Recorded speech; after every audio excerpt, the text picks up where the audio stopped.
કુંભ મેળામાં દરરોજ લાખો શ્રદ્ધાળુઓ આસ્થાની ડૂબકી લગાવી રહ્યા છે, પરંતુ ગુજરાત પોલીસે આસ્થાની ડૂબકી લગાવવા પહોંચેલા એક ચોરને શોધી કાઢ્યો। આ ચોરે 31 વર્ષ પહેલા ચોરીને અંજામ આપ્યો હતો અને ત્યારબાદ ભાગી છૂટ્યો હતો। બનાવ અંગેની મળતી વિગત પ્રમાણે સુરતના રાંદેર વિસ્તારમાં આવેલ મહાવીર પેટ્રોલ પંપમાં 1995માં 51,000 રૂપિયાની રોકડની ચોરીની ઘટના બની હતી। આ ચોરી બહાદુર ઉદયપાલ રાજપૂત નામના શખ્સે કરી હતી અને ત્યારબાદ ભાગી છૂટ્યો હતો। જો કે પોલીસને બાતમી મળતા પોલીસ કુંભ મેળામાં પહોંચી હતી, પરંતુ શાતિર ચોર કુંભમાંથી પણ નાસી છૂટ્યો હતો। અંતે તેને પોલીસે પીછો કરીને દિલ્હીથી દબોચી લીધો હતો। આમ 31 વર્ષ બાદ ગુજરાત પોલીસે એક ચોરને દબોચીને દાખલો બેસાડ્યો છે કે આરોપી પાતાળમાં પણ સંતાઈ જાય છતાં કાયદો તેને શોધી જ શકે છે। પ્રયાગરાજમાં મહાકુંભ મેળો ચાલે છે, ત્યાં આવશે એવી બાતમી મળેલ હોય, જેથી પોલીસ ત્યાં ગયેલી એને એના જે જૂના ફોટા અને નવા ફોટા સાથે હતી એ આધારે પોલીસને પ્રયાગરાજ ગયેલી, ત્યાંથી તપાસ કરતા એવું જાણવા મળેલ કે આ ઈસમ હાલમાં દિલ્હી ઘાટે એક સિક્યુરિટી ગાર્ડમાં નોકરી કરે છે।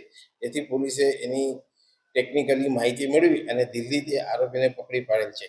કુંભ મેળામાં દરરોજ લાખો શ્રદ્ધાળુઓ આસ્થાની ડૂબકી લગાવી રહ્યા છે, પરંતુ ગુજરાત પોલીસે આસ્થાની ડૂબકી લગાવવા પહોંચેલા એક ચોરને શોધી કાઢ્યો। આ ચોરે 31 વર્ષ પહેલા ચોરીને અંજામ આપ્યો હતો અને ત્યારબાદ ભાગી છૂટ્યો હતો। બનાવ અંગેની મળતી વિગત પ્રમાણે સુરતના રાંદેર વિસ્તારમાં આવેલ મહાવીર પેટ્રોલ પંપમાં 1995માં 51,000 રૂપિયાની રોકડની ચોરીની ઘટના બની હતી। આ ચોરી બહાદુર ઉદયપાલ રાજપૂત નામના શખ્સે કરી હતી અને ત્યારબાદ ભાગી છૂટ્યો હતો। જો કે પોલીસને બાતમી મળતા પોલીસ કુંભ મેળામાં પહોંચી હતી, પરંતુ શાતિર ચોર કુંભમાંથી પણ નાસી છૂટ્યો હતો।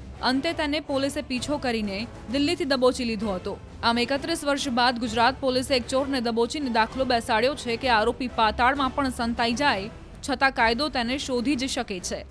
પ્રયાગરાજમાં મહાકુંભ મેળો ચાલે છે, ત્યાં આવશે એવી બાતમી મળેલ હોય, જેથી પોલીસ ત્યાં ગયેલી એને એના જે જૂના ફોટા અને નવા ફોટા સાથે હતી એ આધારે પોલીસને પ્રયાગરાજ ગયેલી, ત્યાંથી તપાસ કરતા એવું જાણવા મળેલ કે આ ઈસમ હાલમાં દિલ્હી ઘાટે એક સિક્યુરિટી ગાર્ડમાં નોકરી કરે છે।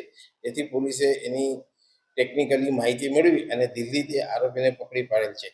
કુંભ મેળામાં દરરોજ લાખો શ્રદ્ધાળુઓ આસ્થાની ડૂબકી લગાવી રહ્યા છે, પરંતુ ગુજરાત પોલીસે આસ્થાની ડૂબકી લગાવવા પહોંચેલા એક ચોરને શોધી કાઢ્યો। આ ચોરે 31 વર્ષ પહેલા ચોરીને અંજામ આપ્યો હતો અને ત્યારબાદ ભાગી છૂટ્યો હતો। બનાવ અંગેની મળતી વિગત પ્રમાણે સુરતના રાંદેર વિસ્તારમાં આવેલ મહાવીર પેટ્રોલ પંપમાં 1995માં 51,000 રૂપિયાની રોકડની ચોરીની ઘટના બની હતી। આ ચોરી બહાદુર ઉદયપાલ રાજપૂત નામના શખ્સે કરી હતી અને ત્યારબાદ ભાગી છૂટ્યો હતો। જો કે પોલીસને બાતમી મળતા પોલીસ કુંભ મેળામાં પહોંચી હતી, પરંતુ શાતિર ચોર કુંભમાંથી પણ નાસી છૂટ્યો હતો।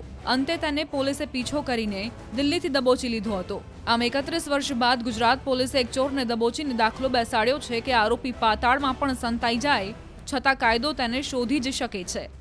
પ્રયાગરાજમાં મહાકુંભ મેળો ચાલે છે, ત્યાં આવશે એવી બાતમી મળેલ હોય, જેથી પોલીસ ત્યાં ગયેલી એને એના જે જૂના ફોટા અને નવા ફોટા સાથે હતી એ આધારે પોલીસને પ્રયાગરાજ ગયેલી, ત્યાંથી તપાસ કરતા એવું જાણવા મળેલ કે આ ઈસમ હાલમાં દિલ્હી ઘાટે એક સિક્યુરિટી ગાર્ડમાં નોકરી કરે છે। એથી પોલીસે એની ટેકનિકલી માહિતી મેળવી અને દિલ્હીથી આરોપીને પકડી પાડેલ છે।